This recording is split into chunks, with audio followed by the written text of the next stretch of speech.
అంత సంఖ్య మనకు అనరాదు. అంత విలువైన శరీరాకారము అని చెప్పాడు. అప్పుడు నేను అనుకున్నాను, ఇంత విలువైన శరీరాకారాన్ని దేవుడు చేశాడా? అసలు ఈ విలువ కలిగిన మనుషులకి అర్థమైందా అని ఆలోచన మొదలుపెట్టావు. నా మిత్రుడు దేవుని సేవకులు మరి జనగామ ప్రాంతములో బహు గొప్పగా సేవ చేస్తున్నటువంటి కరుణాకర్ శామ్యూల్ గారు ప్రతిరోజు ఈ అంశాన్ని గురించి ధ్యానించాలనే ఆలోచన, ఇందులో నుంచి సత్యము నేర్చుకోవాలనే కుతూహలం అతనిలో చాలా ఉండింది. కానీ సమయానుకూలంగా లేకపోవటం వల్ల దాన్ని నేను అక్కడ ఏమీ చెప్పలేకపోయాను, వివరించలేకపోయాను, అందించలేకపోయాను. వచ్చిన వెంటనే ఈ అంశాన్ని తయారు చేసి నాకు దేవుడు అప్పగించిన సంఘాలకు, దేవుడు నాకు బాధ్యతను అప్పగించినటువంటి పరిచర్య ధర్మాన్ని బట్టి యూట్యూబ్ లైవ్ ద్వారా కానివ్వండి, ఈ సందేశాన్ని చేరవేస్తే బాగుంటుంది అనే ఆలోచనతో ఈ పాఠాన్ని ప్రారంభించాం. మనకే తెలియని మన విలువ ఎంత అంటే, మన విలువ మనకెందుకు తెలియదు అని అంటే, ఏ వస్తువు విలువైనా ఎవరు చెబుతారంటే దాన్ని తయారు చేసిన వాడు చెబుతాడు. ఒక మైకు ఎంత విలువైంది అంటే దాన్ని తయారు చేసిన కంపెనీ దానికి విలువ నిర్ణయిస్తుంది, ఆ విల పెట్టి మనం కొంటాం. అలాగే పెంచుకున్న ఒక కోడి అది ఎంత విలువనో అది పెంచిన వారు దానికి విలువ పెడతారు, కొనుక్కునేవారు ఆ విల కొంటారు. అదే మనిషి యొక్క విలువ కూడా మనిషికి ఎప్పుడు తెలుస్తుంది అంటే, మనిషిని చేసిన దేవుడు చెబితే కానీ మనిషికి అర్థం కాదు. మరి దేవుడు చెప్పే మందిరములో ఉన్న మనం, దేవుడు చెప్పే పుస్తకము కలిగిన మనం, మరి మన విలువే మనకే తెలియకుండా ఎందుకుంది అని ఆలోచిస్తా. ఈ ప్రకృతిలో దాని విలువ దానికి తెలియనిది ఏంటో తెలుసా? నిర్జీవ వస్తువులకి దాని విలువ దానికి తెలియదు. ఒక మైకు నిర్జీవ వస్తువు, ప్రాణం లేదు దానికి తెలియదు. అది 20,000 పెట్టి కొన్నాం, కానీ అది 20,000 అన్న సంగతి దానికి తెలియదు. ఈ వీడియో రికార్డు చేస్తున్నటువంటి కెమెరా 75,000, కానీ దానికి 75,000 అన్న సంగతి దానికి తెలియదు. మనకి అందరికీ కళ్ళకు విందుగా కనిపించడానికి ప్రొజెక్టర్ సుమారుగా 60,000 విలువ చేసేది, కానీ అది 60,000 అన్న సంగతి దానికి తెలియదు. వై? బికాజ్ అది నిర్జీవ వస్తువులు, ప్రాణము లేని వస్తువులు, వాటి విలువ వాటికే తెలియదు. అలాగే ప్రాణమున్న జీవరాశులకి, జంతువులకి, పక్షులకి వాటి విలువ వాటికి తెలియదు. ఒక కోడిని పెంచుతూ ఉన్నాం, నన్ను ఈ రోజుకి 500కి అమ్ముతారు, నేను 500 విలువ అయ్యాను అని దానికి తెలియదు. ఒక మేక ఎదిగి 10,000కు అమ్ముతారు, ఇది నేను 10,000గా ఎదిగాను, నేను 10,000 విలువను అని దానికి తెలియదు. దేని విలువ దానికి తెలియనిది ప్రకృతిలో నిర్జీవ వస్తువులకు తెలియదు, ప్రాణమున్న జంతువులకు తెలియదు.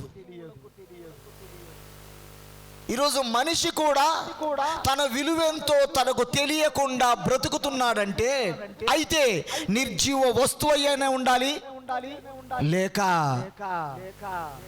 ప్రాణమున్న జంతువు అయినా అయి ఉండాలి.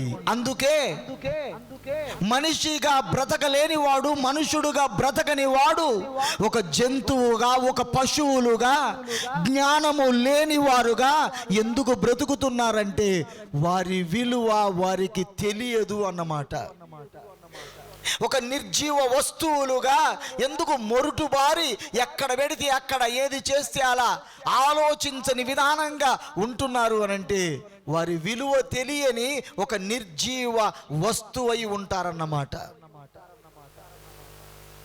ప్రియ దేవుని బిడ్డలారా, మనల్ని ఒక నిర్జీవ వస్తువులుగా దేవుడు చేయలేదు. మనుషులకు ఆహారంగా మారిన ఈ ప్రకృతిలోని పశువులుగా, జంతువులుగా, పక్షులుగా చేయలేదు. మనల్ని దేవుడు తన స్వరూపములో తన పోలిక చొప్పున చేశాడు.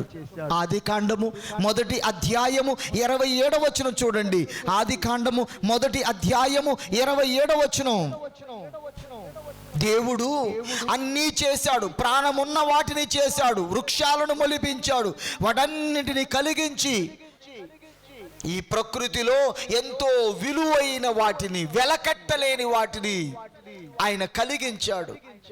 వజ్రాలను, వైడూర్యాలను, బంగారాన్ని, మణిమాణిక్యాలను, రంగురాళ్లను, జంతువులను, పశువులను, పక్షులని అన్నిటినీ కలుగ చేశాడు. పైన చూస్తే కలుగును గాక, కలుగును గాక, కలుగును గాక అని మాటతో ప్రకృతిని అంతా కలుగ చేశాడు. ప్రియులారా, అంత కలుగ చేసిన కన్నతండ్రి అయిన దేవుడు ఆయన ఏమనుకున్నాడు? 27వ వచనంలో, దేవుడు తన స్వరూపమందు నరుణ్ణి సృజించెను, దేవుని స్వరూపమందు వాణ్ణి సృజించెను. నరుడు ఒక జంతువు కాదు, ఒక పక్షి కాదు, ప్రకృతిలో నిర్జీవమైన వస్తువు కాదు. మనుషుడు ఎవరు అనంటే దేవుని స్వరూపములో, దేవుని పోలికలో చేయబడిన వాడు. మరి మనుషుడు ఎలా చేయబడ్డాడు? 2వ అధ్యాయము 7వ వచనం చూడండి. 2వ అధ్యాయము 7వ వచనం, ప్రకృతిలో విలువైన పక్షుల మాదిరిగా కలుగునుగాక అన్నాడా? జంతువులో విలువైనటువంటి జంతువుల మాదిరిగా అవి పుట్టుకొచ్చునుగాక అన్నాడా? భూమి వృక్షాలను మొలిపించునుగాక అనగాని భూమి వృక్షాలను మొలిపించిందే. వాటి మాదిరిగా మనుషుడు కలిగాడా? వాటి మాదిరిగా మనుషుడు పుట్టాడా అని ఆలోచిస్తే మనుషుని పుట్టుక వేరు, ప్రకృతి పుట్టుక వేరు. ప్రకృతిని చూసి ప్రకృతిలోనే ఏదో విలువైంది అని భ్రమపడుతున్నాము. విలువైన ఆ ప్రకృతిలో ఏదో సాధించాలని శ్రమ పడుతున్నాము. ఆ ప్రకృతిని ఆస్వాదించాలని అందలమెక్కి కూర్చుంటున్నాము. ప్రకృతిలో భిన్నమైన వాడుగా, ప్రకృతికి ఎదురీత ఈదుతున్నవాడుగా, దేవుని స్వరూపములో, దేవుని పోలికలో నరుణ్ణి చేద్దాము అనుకున్న కన్న తండ్రి ఎలా చేశాడో 2వ అధ్యాయము 7వ వచనంలో మాట్లాడుతున్నాడు. దేవుడైన యెహోవా నేల మంటితో నరుణ్ణి నిర్మించి వాని నాసికా రంధ్రములలో జీవవాయువును ఊదగా నరుడు జీవాత్మాయెను. ఏ జాతి జంతువులకి జీవాత్మను ఊదలేదే? ఏ జాతి ప్రాణమున్న పక్షికి జీవాత్మను ఊదలేదే? ఏ జాతి జలచరములలో చెలిస్తూ ఆహారంగా మారుతున్న నీళ్లలో ఉన్న ఏ ప్రాణి అయినా, ఏ చేపలకైనా జీవాత్మను ఊదలేదే? నరులమైన మనకే జీవాత్మను ఊది నరుడు జీవించే ఆత్మగా, చెలించే ఆత్మగా చేశాడు. ఎందుకని?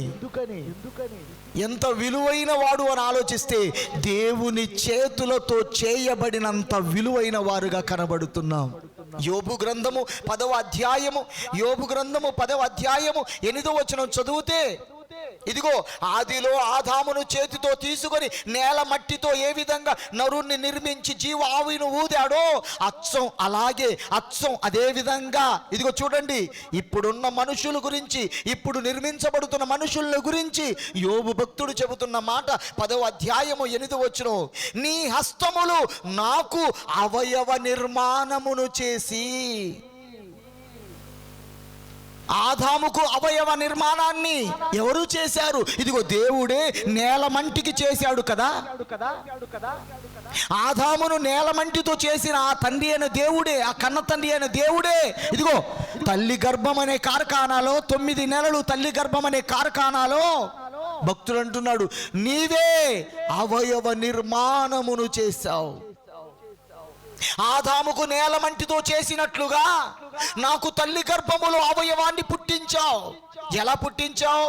9వ వచనం 8వ వచనం, నీ హస్తములు నాకు అవయవ నిర్మాణములు చేసి నాకు రూపును నిర్మించి ఉన్నావు. నీవు నన్ను మృంగివేసి ఉన్నావు. జిగట మన్నుగా ఉన్న నన్ను నీవు నిర్మించితివి.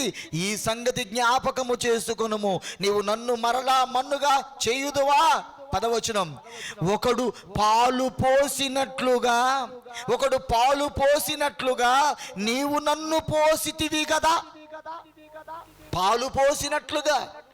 పాలు ఏ విధంగా ఒక పాత్రలో పోయబడిన తర్వాత జున్నుగడ్డగా మారి, పెరుగుగడ్డగా మారి, అది ఒక ఘనపదార్థంగా మారి ఏ విధంగా తన రూపాన్ని మార్చుకుందో, ఆ విధంగా ఇదిగో తల్లి గర్భములో తండ్రి శుక్రకణాన్ని ఒక నీళ్ల మాదిరిగా, ఒక ద్రవ పదార్థముగా, కంటికి కనిపించని బిందువుగా తల్లి గర్భం అనే కార్ఖానాలో పోసి ఏం చేశావు? ఈ 9 నెలలు ఏం చేశావు చెబుతున్నాడు. జున్నుగడ్డగా నన్ను పేరబెట్టినట్లు నీవు నన్ను పేరబెట్టిదివి కదా. పేరబెట్టిన ఆ జున్నుగడ్డకి చర్మముతోను మాంసముతోను నీవు నన్ను కప్పితివి. ఎముకలతోను నరములతోను నన్ను సంధించితివి. చూసావా ఏం జరిగింది?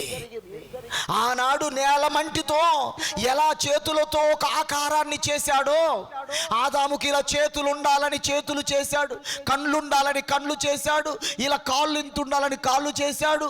అతని నాసికా రంధ్రములో జీవవాయువును ఊదగా జీవాత్మ అయిపోయింది. అచ్చం అదే విధానములో నేడున్న మనుషులు, ఈరోజు కూర్చున్న మీరు, నేను, మనమంతా కూడా తల్లి గర్భం అనే కార్ఖానాలో నీటి బిందువులా పడవేసి జున్నుగడ్డగా పేరబెట్టి చర్మమును పొదిగించి చర్మము కింద మాంసమును పెట్టి మాంసము కింద ఎముకల గూడు పెట్టి జీవాత్మను ఇచ్చి జీవమును అనుగ్రహించి కృప చూపించిదివి గనుక కరుణించబడిన వాడనై కాలం చెల్లిపోతుందయ్యా. ఎవరు చేశారు? దేవుడు తన హస్తములతో చేశాడు. తన హస్తములతో చేశాడు. కీర్తన గ్రంథము 119వ కీర్తన 73వ చరణం చదవండి. 119వ కీర్తన 73వ చరణం. నీ చేతులు నన్ను నిర్మించి నాకు రూపాన్ని ఏర్పరిచాడు. చాలు.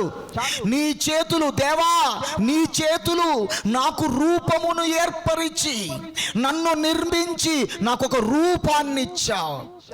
ఇచ్చిన ఈ రూపాన్ని రూపాలకు అమ్ముకోవడానికి కాదు, ఇచ్చిన ఈ రూపాన్ని రూపాల కోసం అమ్ముకోవడానికి కాదు. ఇచ్చింది ఎవరిచ్చారు? దేవుడిచ్చాడు. విలువైన రూపాన్ని, వెలకట్టలేని రూపాన్ని, ఈ రూపాన్ని అనేక రూపాలుగా మార్చుకుంటున్నావే, ఆ రూపాన్ని ఇచ్చింది దేవుడు. కన్న తల్లి గర్భములో ఆ రూపమును ఏర్పరిచాడు, ఆ రూపును ఏర్పరిచాడు, ఆ రంగు, అందమైన రంగునిచ్చాడు.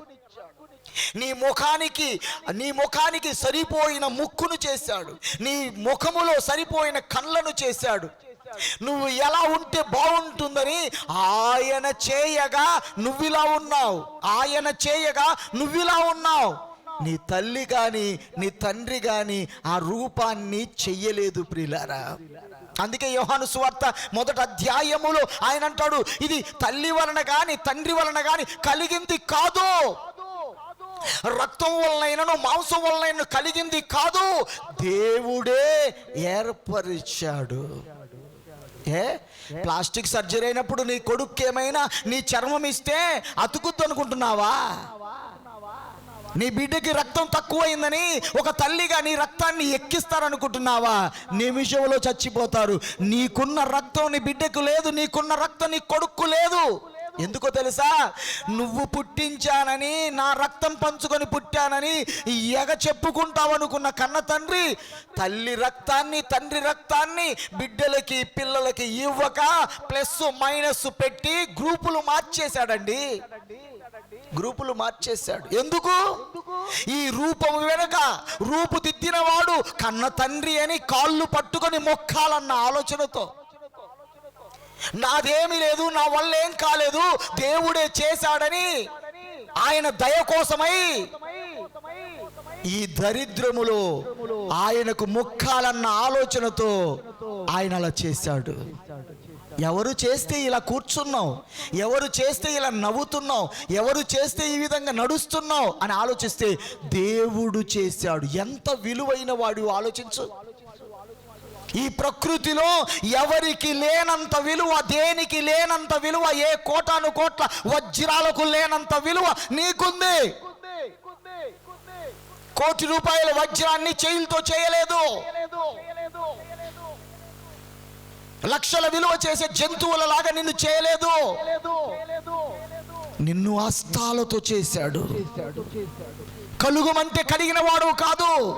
అలా అని కూడా కలిగించగలిగిన సామర్థ్యం, అలా అని కూడా కలిగించగలిగిన దమ్ము ఆ దేవుడిలో ఉందండి. కానీ ఆయన అనలేదు. ఎందుకో చెబుతాను. ఆయన అనలేదు. ఆయన చేతులతో ఆయన కట్టాడు. 139వ కీర్తన 22వ చరణం, 139వ కీర్తన 13వ చరణం, 14వ చరణం చదవండి. ప్రియ దేవుని బిడ్డలారా, మనకే తెలియని మన విలువను బట్టి, మన విలువేంటో మన విలువ తెలియక, విలువ తెలియని జంతువుల మాదిరిగా, విలువ తెలియని నిర్జీవ వస్తువుల మాదిరిగా బ్రతుకుతున్నాం.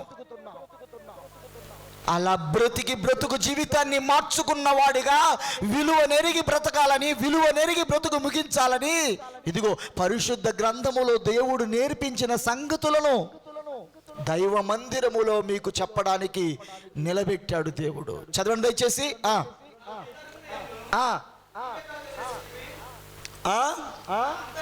నా అంతరింద్రియములను, కనబడుతున్న అవయవాలే కాక కనిపించని అవయవాలను, లోపల ఉన్న అవయవాలను నీవే కలుగ చేసితివి. నా తల్లి గర్భములో నిర్మించిన వాడవు నీవే. ఆ నిర్మాణాన్ని, ఆ అవయవ రూపాన్ని చూస్తే భయమైతుంది, ఆశ్చర్యం కలుగుతుంది. ఆపరేషన్ చేస్తున్న గదిలో ఉండే అవకాశం ఉన్నప్పుడు, నేను అనేక సార్లు అందులో ఉంటున్నప్పుడు, అక్కడ చూస్తున్నప్పుడు కొన్నిసార్లు భయమైందండి. ఒక కారు ఇంజన్ ఓపెన్ చేసి నడిపిస్తున్నప్పుడు ఎలా కదలికలు, ఎలా తిరుగుతూ ఉంటాయో, పెట్రోల్ ఎలా నడుస్తుందో, కరెంట్ ఎలా సప్లై అవుతుందో, అదంతా శబ్దం చూస్తుంటే అంతకంటే విచిత్రంగా లోపల అవయవాల సందడి, అవయవాల నడిపింపు, అవయవాల కదలికలు కనబడతాయి. ప్రియమైన దేవుని బిడ్డలారా,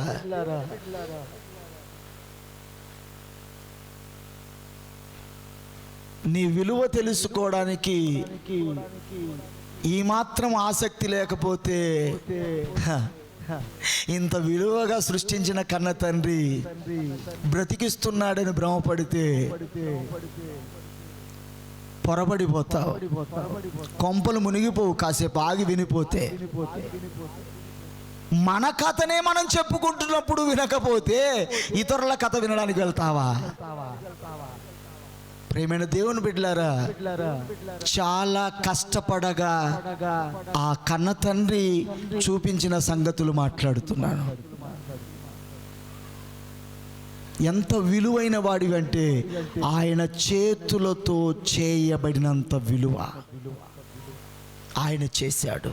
కొన్ని వస్తువులు కొంటున్నప్పుడు మేడ్ ఇన్ చైనా అని చూస్తాం, వెనక చూస్తే మేడ్ ఇన్ చైనా. ఎంత విలువ? 5,000 ఇస్తావా? 1,000 రూపాయలకు అంటాడు. అదే వస్తువు మేడ్ ఇన్ జపాన్ ఎంత? 5,000. పోన్రా 5,000 పెట్టేస్తావు. ఎందుకు దీనికి 1,000 అన్నావు, దానికి 5,000 పెట్టేశావు? Made in Japan. Made in America పెట్టు, ఇంకా 10,000. తయారు చేసిన వాన్ని బట్టి విలువ పెట్టడానికి నువ్వు వెనక్కి రావట్లేదే.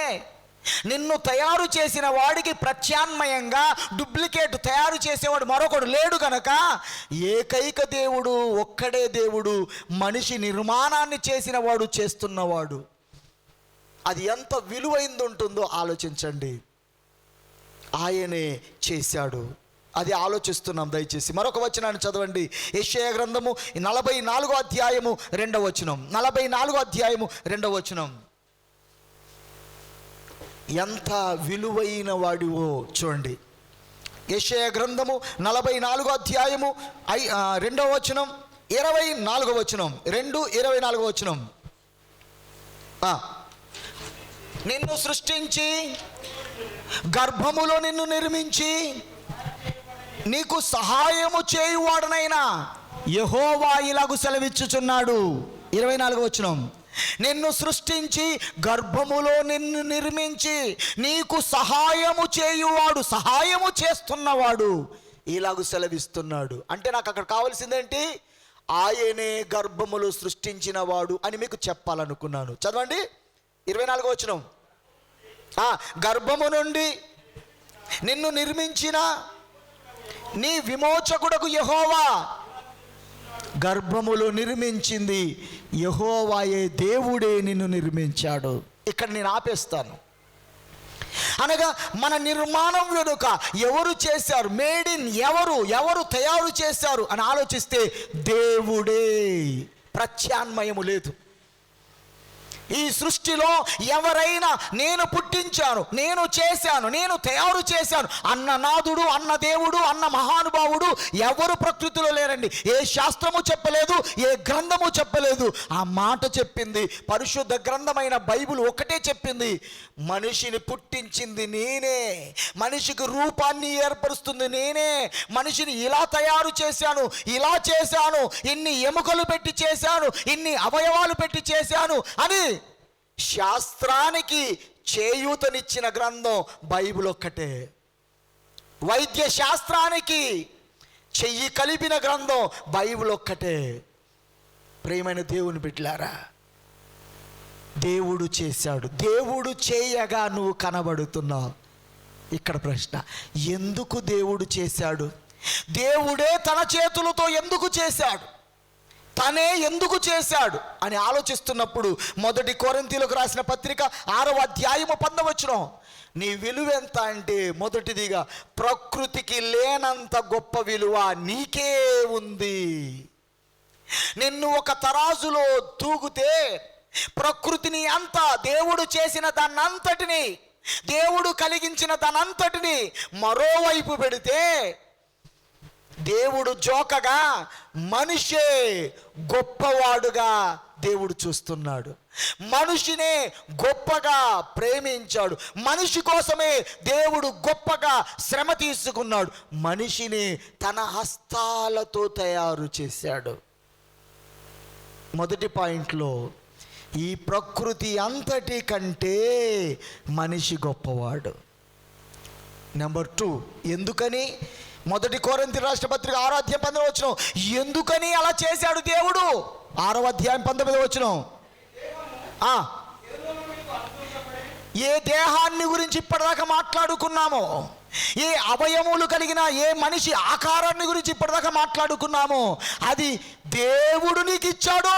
నీకు అనగా నీ ఆత్మకి దేవుడిచ్చాడు. దేవుడిస్తే ఈ దేహము కలిగి ఉన్నావు. ఎందుకు ఇచ్చాడు దేవుడు చెబుతున్నాడు. ఎందుకు ఇచ్చాడు చెబుతున్నాడు. దేహాన్ని దహించుకోవడానికి కాదు, దేహాన్ని అమ్ముకోవడానికి కాదు, దేహాన్ని ఇష్టం వచ్చినట్టు వాడుకోవడానికి కాదు, దేహాన్ని సుఖపెట్టడానికి కాదు. ఆయన ఎందుకని ఇచ్చాడో, ఎందుకని చేశాడో ప్రధానమైన లక్షణాన్ని చెబుతున్నాడు. చూడండి దయచేసి. మీలో ఉన్న పరిశుద్ధాత్మకి ఆలయమై ఉన్నారు. చూసావా, ఈ దేహము ఎంత విలువైంది అంటే దేవుడు ఉండే ఆలయము ఇది. దేవుడు ఉండే అంత విలువైనది ఇది. ఎబ్రీయులకు రాసిన పత్రిక 3వ అధ్యాయము 6వ వచనం. ఎబ్రీయులకు రాసిన పత్రిక 3వ అధ్యాయము 6వ వచనం. దేవుడు ఉండే అంత విలువైందండి. దేవుడు ఉండేది ఎంత విలువో ఆలోచించిగా. ఒక అధికారి వస్తున్నాడన్నప్పుడు, ఒక ఉన్నతమైన వాళ్ళు వస్తున్నారు అనుకున్నప్పుడు, ఒక మినిస్టర్ వస్తున్నాడు అనుకున్నప్పుడు ఆయన ఉండడానికి ఒక గదిని ఎలా సిద్ధపరుస్తారండి? ఎంత ఖర్చు పెడతారండి? అప్పటికప్పుడుగా రంగులు వేస్తారు, అప్పటికప్పుడుగా మంచాలు మార్చేస్తారు, అప్పటికప్పుడుగా అక్కడ టీ పెట్టుకునే టేబుల్ మార్చేస్తారు, అప్పటికప్పుడుగా కుర్చీ మార్చేస్తారు, అన్నీ మార్చేస్తారు. ఆ రూపురేఖలు మారిపోతాయండి. ఒకనాడు వైఎస్ రాజశేఖర రెడ్డి గారు మన ఆంధ్రప్రదేశ్గా ఉన్నప్పుడు ముఖ్యమంత్రిగా ఏలిన అతను ఆయన పాదయాత్ర చేస్తున్నప్పుడు ఆయన మన ప్రాంతంలోకి వస్తున్నప్పుడు హడావుడి అయిపోయింది. అన్నీ మారిపోయాయి, వాతావరణం అంతా మారిపోయింది. ఎడారిగా ఉన్నదే ఒక పట్టణంలా మార్చేశారు. ఆ తర్వాత మన ప్రభుత్వం వచ్చిన తర్వాత మంత్రివర్యులు వస్తున్నారు, ఇక్కడ ఉంటారు అనేసప్పటికీ గెస్ట్ హౌస్ అంతా మారిపోయింది. రంగులు వేశారు, ఏసీలు పెట్టారు, మంచాలు మార్చేశారు, టేబుల్ మార్చేశారు. ఒక్కరోజుగా అంత మారిపోయింది. రాత్రి చూసిన బంగ్లా ఉదయం లేదు, మారిపోయింది. ఎందుకు? ఒక మనుషుడు ఉండటానికి, ఒక గంట సేపు ఉండటానికే అంత విలువైనదిగా మార్చేశారు. అంటే మరి దేవుడు ఉండే ఆలయం ఎంత విలువైందో ఆలోచించు. చదవండి దయచేసి. ఎబ్రీ రాసిన పత్రిక 3:6. అయితే క్రీస్తు కుమారుడై ఉండి ఆయన ఇంటి మీద నమ్మకముగా ఉన్నాడు.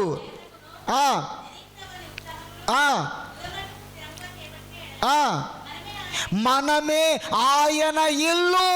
దేవుడు ఉండే ఇల్లు, దేవుడు ఉండే ఇల్లు ఏది అని ఆలోచిస్తే ఆయన చేతులతో కట్టుకున్న మన దేహం అనే ఒళ్ళే దేవునికి ఇల్లుగా చేసుకున్నాడు. అపోస్తుల కార్యం 7:50 జ్ఞాని సొలొమోను గారు మాట్లాడిన మాట చెబుతుంటాడు. దేవునికి ఒక మందిరము కట్టాలనుకున్నాడు, దేవుడు ఉండడానికి ఒక ఆలయం నిర్మించాలనుకున్నాడు. అప్పుడు జ్ఞాని సొలొమోనుతో దేవుడు అన్నాడు, సొలొమోనా, నాకు నువ్వు మందిరం కడతావా? నాకు నువ్వు గుడి కడతావా? నాకు గుడి కట్టిన ఒక మూలలో పెడదామనుకున్నావా? నేను ఎవరినో తెలుసా? నేను ఎంత ఉన్నానో తెలుసా? ఆకాశం నా సింహాసనం, భూమి నా పాదపీఠం. నా కోసం నువ్వు మందిరం కట్టడానికి నీకు దమ్ముందా? నా కోసం మందిరం కట్టగలవా? నువ్వే కానీ ఇంకెవడైనా కట్టగలడా అని ప్రశ్నించాడు. అప్పుడు అన్నాడు, దేవా, ప్రార్థించుకోవడానికి కడుతున్నాను, కానీ నీకు కట్టేంత దమ్ము నాకు లేదు అన్నాడు. అదే మాట అపోస్తుల కార్యం 7:50 అంటున్నాడు, హస్తకృత్యములతో చేసిన ఆలయములో నేను నివసింపను. మరి ఎక్కడుంటావు దేవా? ఎక్కడుంటావు దేవా? మనుషులు కట్టిన గుడి గోపురాల్లో నేను నివసించను. ఎక్కడుంటావయ్యా? ఇదిగో నా హస్తములతో నిర్మించుకున్న మనుషుల దేహం అనే దేవాలయములో, దేహం అనే ఒళ్ళులో, దేహం అనే జీవితములో నేను నివాసము చేస్తా. ఎందుకు కట్టాడయ్యా అంతగా? ఎందుకు నిర్మించాడు? ఎందుకు అంత శ్రమ తీసుకున్నాడు? తల్లి గర్భం అనే కార్ఖానాలో అంతగా ఎందుకు కష్టపడ్డాడు అని ఆలోచిస్తే, దేవుడు ఉండడానికి కట్టుకున్న ఇల్లే కానీ నువ్వు బ్రతకడానికి కట్టిన ఇల్లు కాదండి. అది నువ్వు కట్టడానికి బ్రతికిన ఇల్లు కాదు. ప్రారంభం నుండి తెలిసి చేస్తే ఎంత బాగుండునో ఈ సంగతులు. భూమి మీద 4 రోజులు బ్రతకడానికి వచ్చాం, బ్రతికిపోదాం రా అనుకున్నది మానవ లోకం. భూమి మీద దేవుడు ఉండటానికి స్థలము లేదు గనక, భూమి మీద ఉండనన్నాడు గనక, ఇదిగో మనుషులను ఒక దేవాలయముగా, దేహాలను నిర్మించుకున్నవాడు ఆయన. చదవండి దయచేసి. అపోస్తుల కార్యం 7:50 ఆకాశము నా పాదపీఠము, భూమి నా పాదపీఠము, ఆకాశము నా సింహాసనము, భూమి నా పాదపీఠము. మీరు నా కోసం ఎలాంటి మందిరం కడతారు? నాకు నిలబడే స్థలం ఏది? ఇవన్నీ కూడా నా హస్తకృత్యములు కావా అని ప్రభువు చెప్పుచున్నాడు అని ప్రవక్త పలికిన, యెషయా ప్రవక్త పలికిన ప్రకారంగా సర్వోన్నతుడు హస్తకృతాలయములో నివసింపడు. మరి ఎక్కడ నివసిస్తాడు? నీ దేహమనే దేవాలయములో ఆయన నివసించాలనుకున్నాడు. మొదటి రాజుల గ్రంథము 8వ అధ్యాయము 27 ప్రియ దేవుని బిడ్డలారా, జాగ్రత్తగా మీరు ఆలకిస్తూ ఉండండి. అద్భుతమైన విషయాన్ని, నీ విలువేంటో నువ్వు తెలుసుకొని వెళ్ళబోతున్నావు. విలువ తెలిసిన తర్వాత నీ బ్రతుకు అదోలా మారుతుంది, కానీ ఉన్నట్టుగా ఉండదు. ప్రియులారా, మొదటి రాజుల గ్రంథము 8వ అధ్యాయము నిశ్చయముగా దేవుడు ఈ లోకమందు నివాసము చేయడు. నిశ్చయముగా దేవుడు లోకమందు నివాసము చేయడు. మరి ఎక్కడ నివాసం చేస్తాడయ్యా? ఆకాశ మహాకాశములు సైతము నిన్ను పట్టచాలవు. నేను కట్టించిన ఈ మందిరము ఏ పాటిది? మరి ఎక్కడ నివసిస్తాడు? నీ దేహం అనే దేవాలయములో నివసించాలని దేవుని సంకల్పం. నీ దేహం అనే దేవాలయములో నివసించాలని దేవుని సంకల్పం. అందుకే ఆయన ఉండడానికి కట్టుకున్న దేహమే నువ్వు కలిగి ఉన్న ఆకారం. నువ్వు ఉండడానికి ఓ బంగళా కట్టుకుంటున్నావు, నువ్వు పడుకోవడానికి ఒక బెడ్రూమ్ కట్టుకుంటున్నావు, నువ్వు కాలక్షేపం చేయడానికి ఫామ్ హౌస్ కట్టుకుంటున్నావు. ఇవన్నీ కట్టుకుంటున్నప్పుడు లక్షల ఖర్చు అయినా, ఎంత చెమట కార్చినా, ఎంత బాధ కలిగినా హ్యాపీగా కట్టుకుంటున్నావు. ఇన్ని లక్షలు ఖర్చు పెడుతున్నావు, ఏమనిపించట్లేదు అంటే మేమే కదండి ఉండేది, మంది ఉండేది అంటావు. చూడు, అప్పైనా చేసి కడుతూనే ఉంటావు. ఎవడనో వచ్చి దిమాకు ఉందా, ఎందుకు ఇలా చేస్తున్నావు అంటే, అరే మేమే కదండి ఉండి కట్టుకునేది, మా కోసమేగా కట్టుకుంటుంది అంటావు. చూడు, దేవుడు కూడా తను ఉండడానికి కట్టుకున్నాడు గనుక, తను ఉండడానికి కట్టుకుంటున్నాడు గనుక మానవ దేహం యొక్క నిర్మాణం వెనుక ఆయన శ్రమ పడుతూనే ఉన్నాడు, కష్టపడుతూనే ఉన్నాడు. ఎందుకనగా దేవుడు ఉండే ఇల్లది, దేవుడు నివసించే మందిరం అది, అది దేవుడు ఆరాధించే ఆలయం అది. దయచేసి 1 కొరింథీ రాసిన పత్రిక 6వ అధ్యాయము 13వ వచనం, 6వ అధ్యాయము 13వ వచనం. ప్రియ దేవుని బిడ్డలారా, అది దేవుని ఇల్లు, దేవుడు ఉండే ఆలయము, అది ఆయన నిర్మించుకున్నాడు అంటే ఎంత విలువైందో ఆలోచించండి. ఒక మనుషుడు ఉండే గదినే అంత అద్భుతంగా కట్టుకుంటే, మేము మధ్య మెడికల్ క్యాంపు విషయంలో తిరుగుతున్న ప్రాంతం కేసీఆర్ గారి ఫామ్ హౌస్కు సమీపంలో తిరిగాము. అక్కడ ఒక ఆయన అన్నాడు, చూసారా మీరు కేసీఆర్ గారి ఫామ్ హౌస్? మా మొఖాలకి దాన్ని ఎడ చూస్తాం, మాకెడ కనబడుద్ది. ఒక ఆయన అన్నాడు, పైకి ఎక్కడి చూద్దాం, 4వ అంతస్తు, అగో అదే అని చూపించాడు. కళ్ళకి వైభవోపేతంగా ఉంది అది. అసలు ఈ 2 కళ్ళు జరిపోవు, దుర్బిన్ కాసులు పెట్టుకొని చూడాలి. అంత సుందరంగా, అంత వైభవంగా, అంత ఆహ్లాదకరంగా ఉందండి అది చూడడానికి దూరం నుండి. ఎవరండి? ఒక మనుష్యుడైన సీఎం ఉండడానికి ఆయన కట్టుకున్న గది.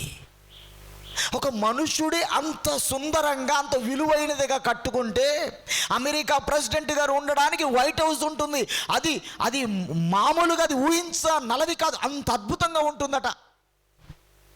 ఒక మనుష్యుడు నివసించటానికి అంత విలువైనదిగా కట్టుకుంటున్నాడంటే, మనుషులను పుట్టిస్తున్న మహాత్ముడైన దేవుడు ఉండడానికి కట్టుకున్న ఈ దేహం ఎంత విలువైందో ఆలోచించు. ఆ విలువ నీకు తెలుస్తలేదు, ఆ విలువ నాకు అర్థమైతే లేదు అంటే నువ్వు జంతువైనా అయి ఉండాలి, లేక నిర్జీవ వస్తువులైనా అయి ఉండాలి. నిర్జీవ వస్తువులకి తెలియదు విలువ, జంతువులకు తెలియదు విలువ. కొనేవాడు కొంటాడు 1 కోటి రూపాయలకి, అమ్మబడుతున్న ఆ జంతువుకి తెలియదు నేను 1 కోటి రూపాయల విలువ అన్న సంగతి. ఈరోజు బైబిల్ చేతపట్టుకున్న తర్వాత కూడా, దేవుడు అంటే ఎవరో తెలిసినా కూడా నీ విలువేంటో తెలియదు అంటే, నీ విలువనేరికి బ్రతకట్లేదు అంటే, రెండిటిలో ఏదో అయి ఉంటుంది అంతే. ప్రియమైన దేవుని బిడ్డలారా, తయారు చేసినోడు చెప్తున్నాడు, నమ్మాలి. మరి సామ్సంగ్ కంపెనీ వాడు ఫోన్ తయారు చేసి 25,000 పెట్టేస్తాడు. వాడు దుకాణం కొంటే కోను, పోతే పోవాయా, అది సామ్సంగ్ కంపెనీ వాడు పెట్టాడు ధర, పో అంటాడు అంతే. ఎందుకన్నాడు ఆ మాట? వాడు తయారు చేసినవాడు చెప్పాడు కనుక అన్నాడు ఆ మాట. నేనెందుకు అంటున్నాను ఈ మాట? తయారు చెప్పిన వాడు చెబుతున్నాడు కాబట్టి అంటున్న మాట. ఎవడు తయారు చేసిన వాడు? నిన్ను నన్ను దేవుడు తయారు చేశాడు. ఆ తయారు చేసిన దేవుడే నీ విలువ చెబుతున్నప్పుడు నమ్మకపోతే పో, నమ్మితే నమ్మకముతో బ్రతుకు. చదవండి దయచేసి. మీలో కొందరు అట్టివారై ఉంటిరి కానీ ప్రభు అయిన యేసుక్రీస్తు నామమున నా దేవుని ఆత్మయందు, 6వ అధ్యాయం 13వ వచనం, భోజన పదార్థములు,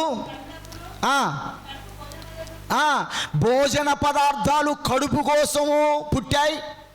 కడుపు భోజన పదార్థాల కోసం పుట్టింది. అచ్చం అలాగే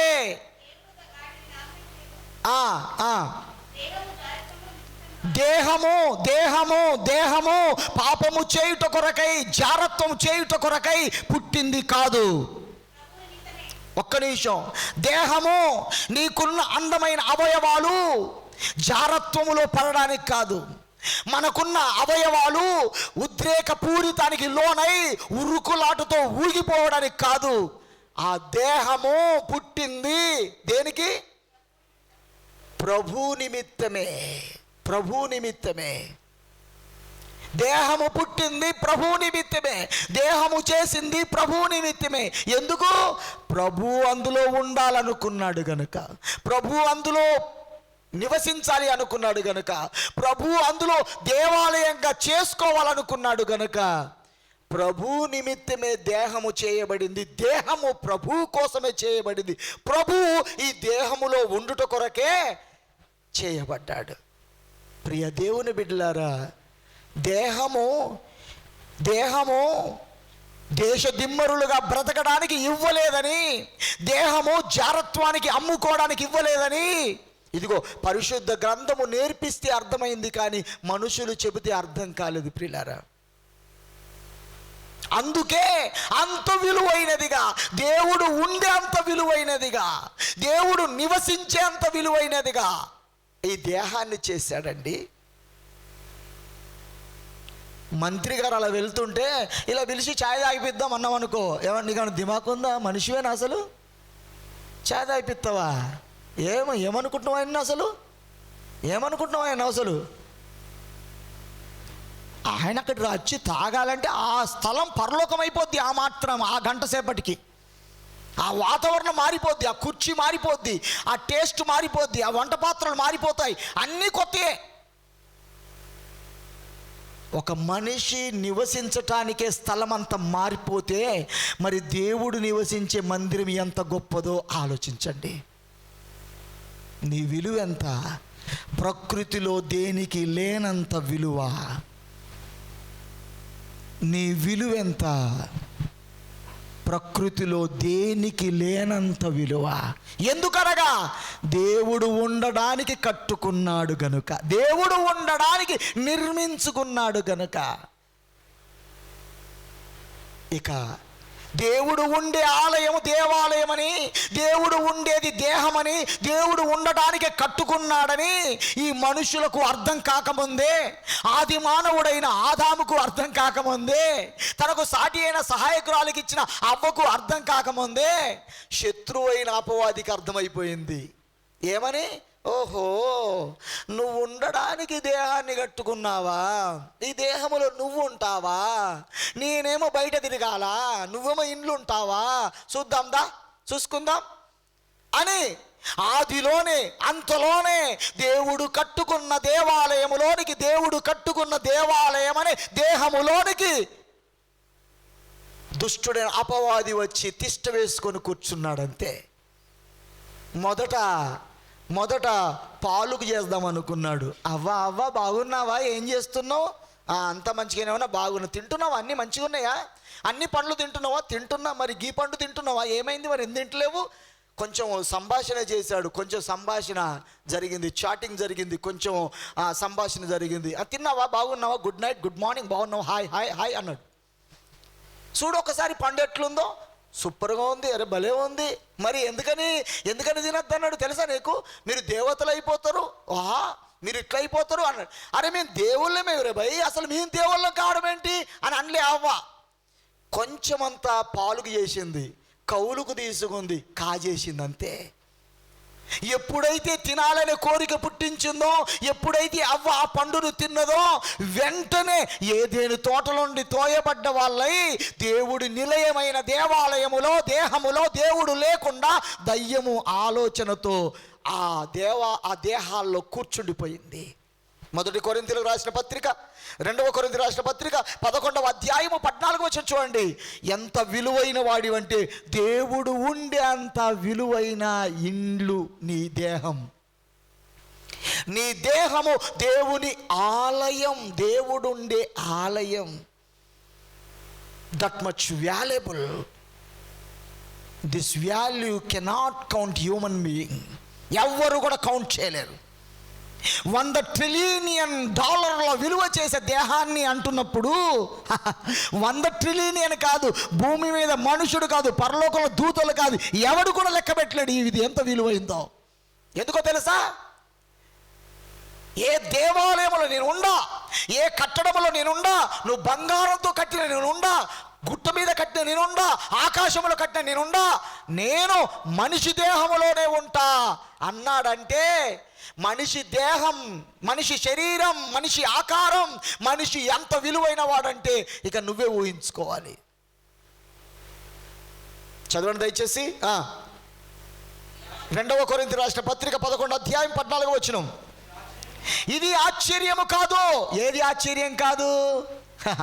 దేవుడుండే ఆలయము, దేవుడుండే నిలయము, దేవుని ఇల్లు దయ్యపు ఇల్లుగా, దేవుని ఆలయము దయ్యపు ఆలయంగా, దేవుని ఇల్లు దయ్యపు ఆలయముగా ఎలా మారిందో ఆశ్చర్యం కాదు. సాతాను తానే వెలుగుదూత వేషం వేసుకొని, దేవుడిలా వేషం వేసుకొని, దయ్యమే దేవుడిలా వేషం వేసుకొని ఏమైంది? దేవుడుండే ఆలయములోనికి దయ్యం వచ్చి కూర్చుంది. 2 తెస్సలోనికీయులకు రాసిన పత్రిక 2వ అధ్యాయము 4వ వచనం. వెలుగుదూత వేషం వేసుకున్నాడు, దేవుడిలా మాట్లాడుతున్నాడు, సంభాషిస్తున్నాడు.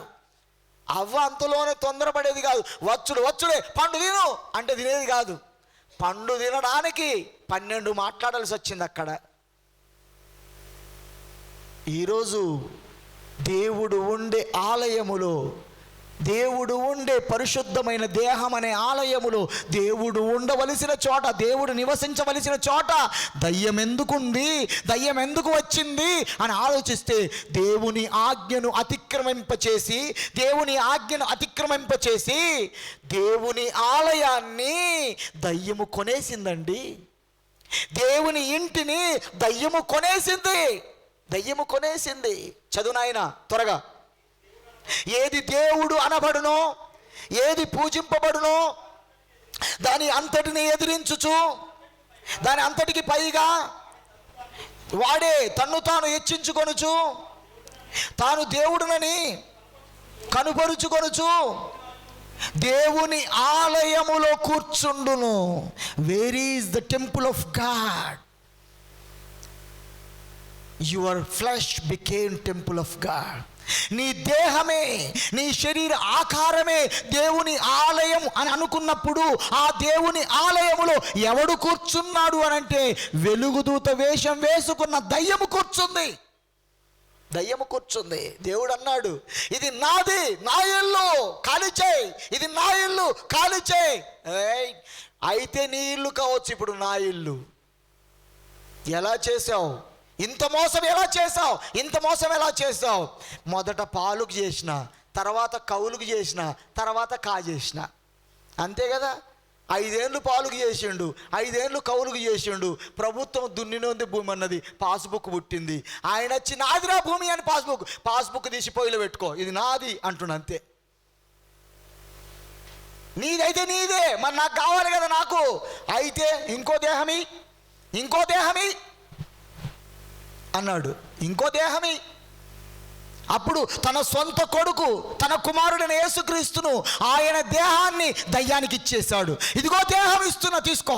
పరిశుద్ధమైన దేహాన్ని ఇస్తున్నా, తీసుకో. పాపము లేని దేహాన్ని తీసుకో. ఏం చేస్తావో చేసుకో, కానీ నా పిల్లల ఇల్లు, నా పిల్లల ఒళ్ళు, నా పిల్లల బ్రతుకులు ఖాళీ చేసి పో.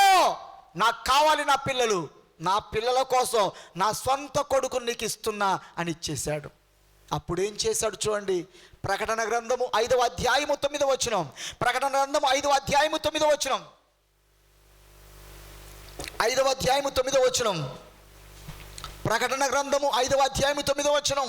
ఇదిగో సాతానుకు అమ్ముడు పోయి బానిసలుగా చేయబడి దేవుని ఆలయాన్ని దయ్యపు నిలయంగా చేసుకున్న మానవ సమాజాన్ని విడిపించి మళ్ళీ ఆ దేహాన్ని సొంతం చేసుకోవడానికి, ఆ దేహాన్ని దేవుడు ఆలయంగా చేసుకోవడానికి, ఆ దేహాన్ని దేవుడు నిలయంగా చేసుకోవడానికి యేసుక్రీస్తు వారు ఈ లోకానికి వచ్చి సాతాను చట్టానికి అప్పగించబడి ఆయన మరణించి తిరిగి లేచాడు. చదవండి దయచేసి త్వరగా.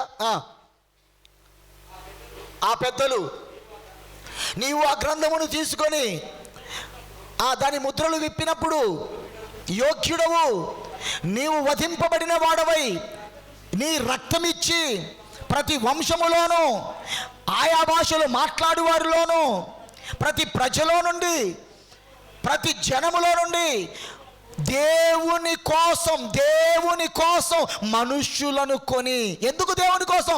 దేవుడు ఉండే ఆలయము గనుక, దేవుడు ఉండే నిలయము గనుక, దేవుడు ఉండే ఇల్లు గనుక ఆ దేవుని కోసం తన కుమారుడైన యేసుక్రీస్తు వారు తన దేహముతో తన రక్తముతో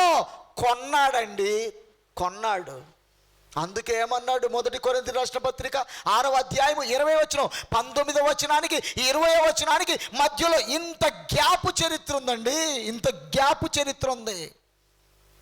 కొరింథీ రాసిన పత్రిక 6వ అధ్యాయం 19, 20 కలిపి చదువుకుని ఆమేన్ స్తోత్రం అంటే కాదు, 19వ వచనానికి 20వ వచనానికి ఇంత చరిత్ర ఉంది అక్కడ. చదువు నాయన, ఇప్పుడు 19, 20 చదువు, 2 వచనాలు. మీ దేహము దేవుని వలన మీకు అనుగ్రహించబడి ఉన్నదని మీకు తెలియదా? మీలోనున్న పరిశుద్ధాత్మకు ఆలయమై ఉన్నదని మీరు ఎరుగరా? మీరు మీ సొత్తు కారు, విలువ పెట్టి. అరే, దేవుని దేహం ఆయన ఇచ్చిందైతే మళ్ళీ ఆయన ఎందుకు కొనుక్కోవాలి అంటే, ఆయన ఇచ్చిన దేహం సాతానుకు అమ్ముడు పోయింది, ఆయన ఇచ్చిన దేహం సాతానుకు నిలయంగా మారింది, ఆయన ఇచ్చిన దేహం సాతానుకు ఇల్లుగా మారింది కనుక విలువ పెట్టి కొన్నాడు. అప్పుడు దేహాన్ని నీకిస్తే నువ్వు దయ్యానికి ఇచ్చేసావు. ఇప్పుడు నేను కొన్నా ఆ దేహము నీది కాదు, నీవు నీ సొత్తు కాదు, విలువ పెట్టి కొన్నా. ఇచ్చినప్పుడు అమ్ముకున్నావు, ఇప్పుడు కొన్నాను కనుక అమ్ముకునే ఛాన్స్ లేదన్నాడు. చదువు నాయన 20 వచనం త్వరగా. మీరు మీ సొత్తు కారు, విలువ పెట్టి కొనబడిన వారు. ఏం విలువ పెట్టాడండి? నీ విలువ ఎంత తెలుసా? 4వ పాయింట్ విలువ ఎంత తెలుసా? యేసుక్రీస్తు వారి ప్రాణముతో కొన్నాడు నిన్ను.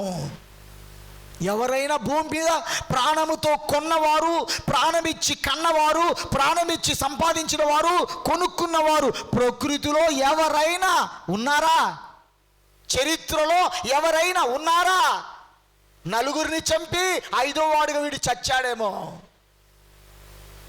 వేల మందిని రక్తము ఏరులుగా చేసి మరొకడితో వాడు చచ్చిపోయాడేమో.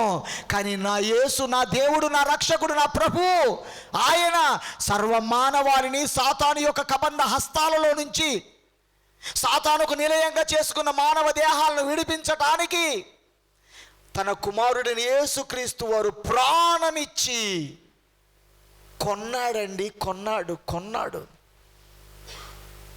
మాటతో కాదు విడిపించింది, న్యాయసమ్మతంగా కొన్నాడు. ఎందుకో తెలుసా? ఇదిగో బానిసను ఏం చేయాలో చూడండి. నిర్గమకాండము 13వ అధ్యాయము 13వ వచనం చదవండి. నిర్గమకాండము 13వ అధ్యాయం 13వ వచనం. అమ్మబడినది, బానిసలుగా వెళ్ళినది, కట్టబడిన దాన్ని వెల ఇచ్చి విడిపించాలి. మాటతో కాదు, జులుంతో కాదు, బలంతో కాదు. అందుకే దేవుడు న్యాయవంతుడుగా సాతాను కమాండ హస్తాల్లోకి వెళ్ళి బానిసైపోయిన మానవ సమాజాన్ని వెల ఇచ్చి కొన్నాడు. కానీ మాటతో బెదిరించి కాదు కొన్నది, వెల ఇచ్చి కొన్నాడు. 13వ అధ్యాయం 13వ వచనం. నిర్గమకాండం 13వ అధ్యాయం 13వ వచనం. ప్రతి గాడిద తొలి పిల్లను వెల ఇచ్చి విడిపించి దానికి మారుగా గొర్రె పిల్లను. ఇక్కడ అద్భుతమైన చరిత్ర అండి. యోహాను సువార్త 1వ అధ్యాయం 20వ వచనంలో యేసుక్రీస్తు వారు గొర్రె పిల్లగా వచ్చాడు. ఎందుకు వచ్చాడు? మనుషులు గాడిదలుగా, కట్టబడిన వారుగా, సాతాను కబంధ హస్తాల్లోనికి వెళ్ళిపోయిన వారుగా ఉన్న వీరిని విడిపించడానికి, వీరిని తప్పించడానికి ఒక గొర్రె పిల్లగా రావాల్సి వచ్చింది. వెలకట్టి విడిపించాలి గనుక. ఏం వెలకట్టాడు అనంటే తన ప్రాణమునిచ్చి వెలకట్టి విడిపించాడు. గాడిదంటే మనుషుల్ని గాడితో పోల్చాడా? పోల్చకేమి, ఇంకా దానికి డబల్ చెప్పుకోవచ్చు. ఒకవేళ నేను రోమిల్ రాష్ట్ర పత్రిక 3వ అధ్యాయం చూపిస్తే గాడిద స్క్వైర్ అనొచ్చు సార్, ఆయన గాడిద అన్నాడు అనుకోవచ్చు. ఆదికాండము 49 అధ్యాయం 14 వచ్చి చదవండి, ముగిస్తాను. ఆదికాండం 49:14 చదవండి. మనుషుల్ని గాడిదతో ఎందుకు మోసాడంటే గాడిదలా మనిషి బరువులు మోసేవాడుగా, అలా దాని యొక్క లక్షణాలను బైబిల్ గ్రంథంలో చూపించటానికి, అలా పోలికలు చేయడానికి, ఇదిగో ఆదికాండం 49:14 ఆయన అంటున్నాడు ఒక వ్యక్తిని, ఇజ్రాయేలు వంశంలో పుట్టిన ఒక గోత్రికుణ్ణి అంటున్న మాట చూడండి దయచేసి. ఇస్సకారు 2 దొడ్ల మధ్య పడుకొని ఉన్న బలమైన గార్ధబము, 2 దొడ్ల మధ్య. ఇది చాలా చరిత్ర ఇక్కడ కూడా, నేను అదంతా చెప్పాలనుకోలేదు. వెల ఇచ్చి విడిపించటానికి తన కుమారుడిని యేసు ప్రాణం పెట్టాడు. కొరింథీ రాసిన పత్రికలో మీరు విలువ పెట్టి కొనబడిన వారు, మీరు మీ సొత్తు కారు అన్నాడు. ఏం విలువ పెట్టాడు? యేసు తన ప్రాణముని వెలగా పెట్టి కొన్నాడండి. మొదటిది ప్రకృతి కంటే గొప్పవాడు, రెండవది దేవుడు నివసించే ఇల్లంతా గొప్పవాడు, దేవాలయము లాంటివాడు, దేవుడుండే నిలయము లాంటివాడు. మూడవదిగా యేసు ప్రాణమంతా విలువైనవాడు. యేసు ప్రాణం ఇచ్చి కొని ఏమంటున్నాడు? ఎందుకని కొన్నానంటున్నాడు? విలువ పెట్టి కొనబడిన వారు గనుక. ఇప్పుడేం చేయాలి మరి? కొనబడిన వారు ఏం చేయాలి చెబుతున్నాడు, చదవండి. ఏం చేయాలి? లేదు నాన్న, 1 కొరింథీ రాష్ట్ర పత్రిక 6వ అధ్యాయము 20 వచనంలో మీరు మీ సొత్తు కారు, విలువ పెట్టి కొనబడిన వారు గనుక. ఇంత విలువ పెట్టి ఎందుకు కొన్నాడో, ఇంత విలువగా మనిషిని ఎందుకు సృష్టించాడో, ఇంత విలువ మనిషికి ఎందుకు ఇచ్చాడో, ఇంత విలువ మనిషి ఆకారానికి ఎందుకు ఇచ్చాడో నువ్వు ఆలోచించడానికి ఈ చివరి మాట చదివి నేను ఆపేస్తాను. ప్రియులారా, ఎంత విలువైన వాడివో తెలుసా? ₹1,00,00,000 ఇస్తాం, నీ రక్తమంతా ఇచ్చేయి అంటే ఇస్తాడా? ₹1,00,00,000 ఇస్తాం, ఒక చెయ్యి నరికి ఇంకొకటి చెయ్యిలోనికి పెడతాంటే ఇస్తాడా? ఇవ్వరండి, ఇవ్వరు. ఒకవేళ ఇస్తారు అంటే వాడిని ఏమంటారు? ఆత్మాహుతి దళము అంటారు, లేకపోతే పిచ్చోడు అంటారు, లేకపోతే దిమాగ్ చెడిపోయింది అంటారు. మంచి మనిషిగా ఆలోచించగలిగిన వాడైతే ₹1,00,00,000 ఇచ్చిన ఒక కన్ను తీసి ఇవ్వడు. అలా ఇచ్చేవాళ్ళు ఉంటే, కోట్లకి కన్ను ఇచ్చేవాళ్ళు ఉంటే గుడ్డి వాళ్ళకి కళ్ళు జోడించే వాళ్ళే. ఇవ్వరండి, ఇవ్వరు. ఎంత విలువైన దేహాన్ని దేవుడు నీకు ఇచ్చాడంటే, దేవుడు ఉండే అంత ఇంటి విలువనిది, ప్రకృతిలో దేనికి లేనంత గొప్ప విలువనిది. యేసుక్రీస్తు ప్రాణమంతా నీ విలువ. ఎందుకని చదువునానా? మీరు మీ సొత్తు కారు, మీరు విలువ పెట్టి కొనబడిన వారు గనుక మీ దేహముతో దేవుణ్ణి కాదు, ఇక్కడ ప్రపంచం అంతా కూడా ఇక్కడే పొరబడింది. దేవుణ్ణి,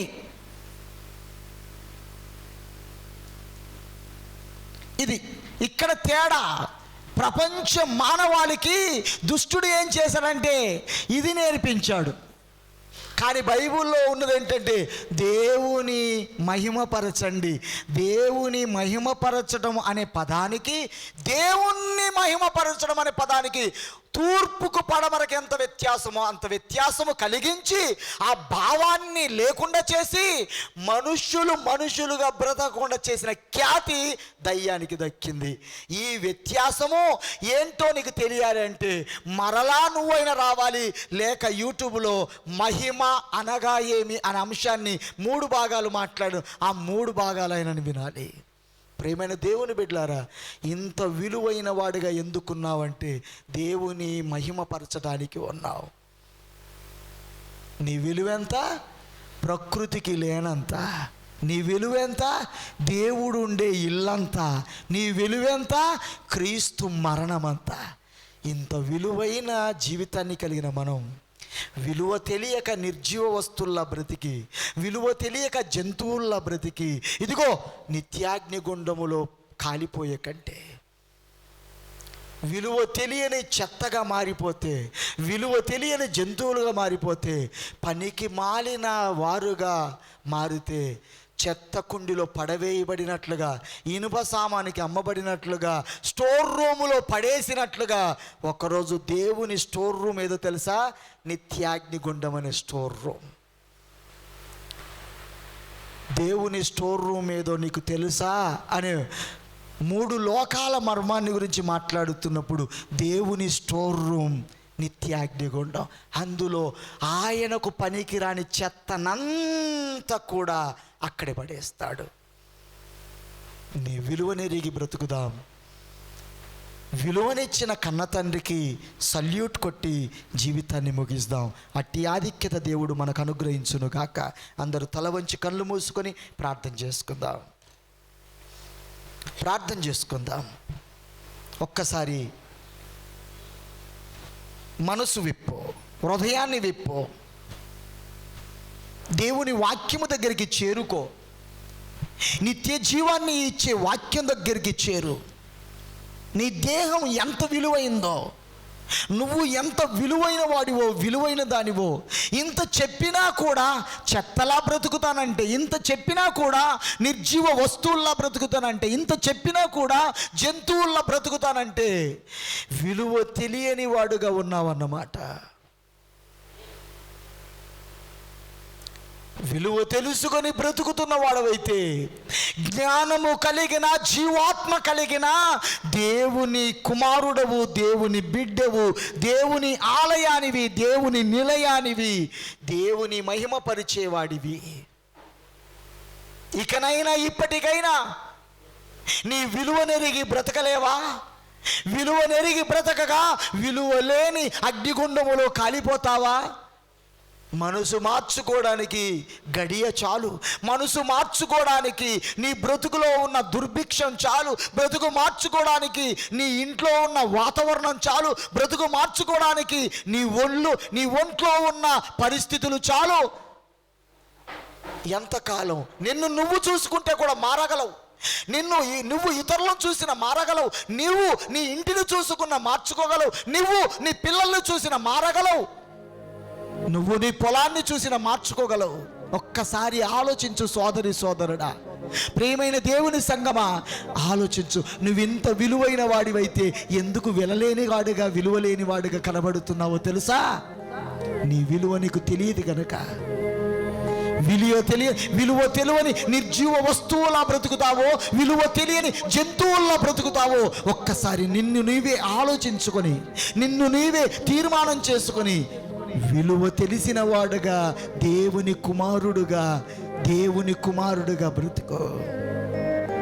క్రీస్తు తన విలువనెరిగి బ్రతికాడు. విలువ కలిగిన వాడుగా, విలువైన వెలకట్టలేని పరలోకానికి వెళ్ళి తండ్రి కుడి పార్శ్వమున కూర్చున్నాడు. బంగారు భవనములో కూర్చున్నాడు. ఇదిగో బంగారు వీధుల్లో నడుస్తున్నాడు. ఆ మహావైభవంలో ఉన్నాడు. ఆ విలువైన వెలకట్టలేని ఆ పరలోకములో ఉండాలంటే భూమి మీద విలువైన వాడుగా బ్రతకాలి. అనగా దేవుని ఇల్లుగా బ్రతకాలి, దేవుని ఆలయంగా బ్రతకాలి, దేవుని మహిమపరుస్తూ బ్రతకాలి. అలా బ్రతకడానికేనేమో దేవుడు ఈరోజు నడిపించాడు.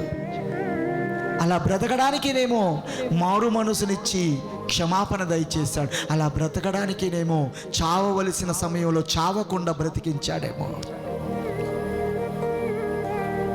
ప్రియ పరలోకమందున్న తండ్రి, విని ఉన్న మాటలు విలువగలిగిన వారుగా బ్రతకడానికి నేర్పించిన సత్యం, ఇది మా నిత్య జీవానికి ఉపయోగపడుతుందని, అంతరంగములో దాగిన చీకటి పారిపోతుందని,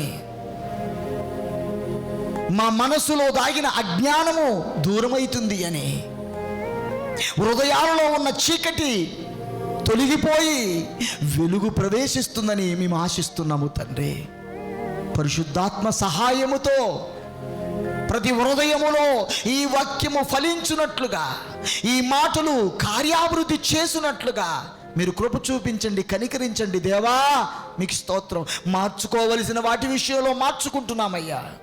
నేర్చుకోవలసినవి నేర్చుకుంటున్నామయ్యా. నడవలసిన మార్గం ఏదో నడుచుకోవడానికి అవలంబిస్తామని ఒప్పుకుంటున్నాము తండ్రి. మమ్మల్ని క్షమించండి నాయన. ముందున్న వారముకి ఒక ప్రత్యేకమైన జీవితాన్ని కలిగిన వారమే బ్రతకడానికి కృప దయచేయండి తండ్రి. సౌలును మార్చడానికి ఒక గడి వచ్చింది, యాకోబును ఇశ్రాయేలుగా మార్చడానికి ఒక గడి వచ్చింది. ఇదిగో పాపములో ఉన్న ఆ జక్కయ్యని దించడానికి ఒక గడి వచ్చింది. పాపాత్ములైన స్త్రీ మారడానికి ఒక గడి వచ్చింది. ఇదిగో సమరయ స్త్రీ జీవితాన్ని మార్చడానికి ఒక గడి వచ్చింది. ఇదిగో మేము మా విలువ నెరగడానికి ఒక గడియ, ఒక సమయం మీరు మాకు అనుగ్రహించినారని నమ్మి విశ్వసిస్తున్నామయ్యా. ఈ సమయం నుండి ఇదిగో మేము విలువ నెరిగి బ్రతకడానికి కృప చూపించినందుకై, కనికరించినందుకై మమ్ములను సంఘాన్ని మీ చేతులకు అప్పగిస్తూ మరోసారి మమ్మల్ని మీ చేతులు పెడుతూ యేసుక్రీస్తు వారి పేరట ఈ ప్రార్థన అడుగుతున్నాము తండ్రి. తండ్రి అయిన దేవుని ప్రేమయు, మన రక్షకుడైన యేసుక్రీస్తుల వారి కృపయు, పరిశుద్ధాత్మ అన్యోన్య సహవాసం ఇప్పుడును ఎల్లప్పుడును మరలా వచ్చి మనల్ని తీసుకొని పోవు పర్యంతము తోడై నీడై ఉండును గాక. ఆమేన్.